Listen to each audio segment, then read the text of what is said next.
Paul travels to Corinth and meets a Jewish couple from Italy named Priscilla and Aquila. Priscilla's name is mentioned first, which may indicate her prominent role or higher social position. They had been banished from their homeland, along with many other Jews, during the reign of Claudius. The Roman historian Suetonius wrote that Caesar Claudius had given the expulsion order because of the Jews' continual tumults instigated by Chrestus, which was a common misspelling of Christ. If Chrestus does in fact refer to Christ, the riots obviously were about him rather than led by him.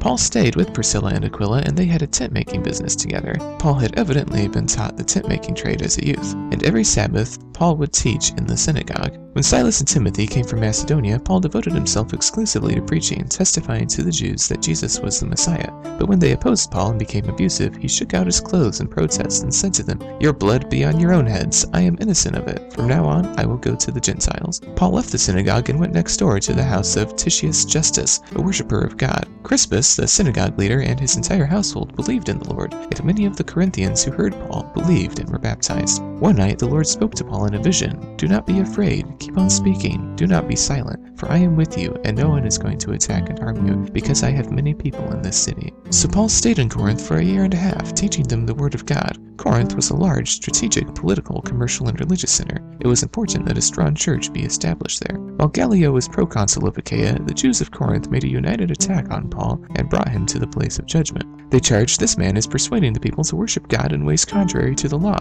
Just as Paul was about to speak, Gallio said to them, "If you Jews were making a complaint about some misdemeanor or serious crime, it would be reasonable for me to listen to you. But since it involves questions about words and names in your own law, settle the matter yourselves. I will not be a judge of such things." The Jews were claiming that Paul was advocating a religion not recognized by Roman law as Judaism was. If he had been given the opportunity to speak, he could have argued that the gospel he was preaching was the faith of his fathers and thus authorized by Roman law.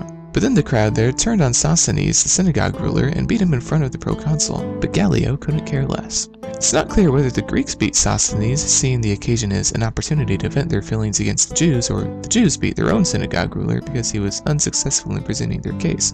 Probably the former. Gallio's positive response to Paul was a key building block in the church's case for his strong legal standing in the empire. Gallio was born in Cordoba, Spain, as Marcus Annaeus Novatus. His name was changed to Gallio when the orator and senator Lucius Junius Gallio adopted him. Gallio's biological father was Lucius Annaeus Seneca, or Seneca the Elder, who was a well-known writer and rhetorician, and his younger brother was Lucius Annaeus Seneca Jr., or Seneca the Younger, a renowned writer and politician. In AD 41, Gallio and his brother Seneca were banished to the island of Corsica because of Seneca's alleged adultery with Julia Livia, the sister of Emperor Caligula. Agrippina, Nero's mother, recalled the two in AD 49 so that Seneca could become Nero's tutor. Gallio was proconsul of Achaia in 51 through 52. The date is accurately known thanks to an inscription discovered in Delphi, Greece, a copy of a letter from Emperor Claudius referring to Lucius Junius Gallio, my friend, and the proconsul of Achaia. Seneca wrote of Gallio's charm and humility and dedicated two of his books to him. The Gallio inscription is of enormous importance in dating Paul's 18-month stay in Corinth. It suggests that he was there from the fall of 50 until the late spring of 52.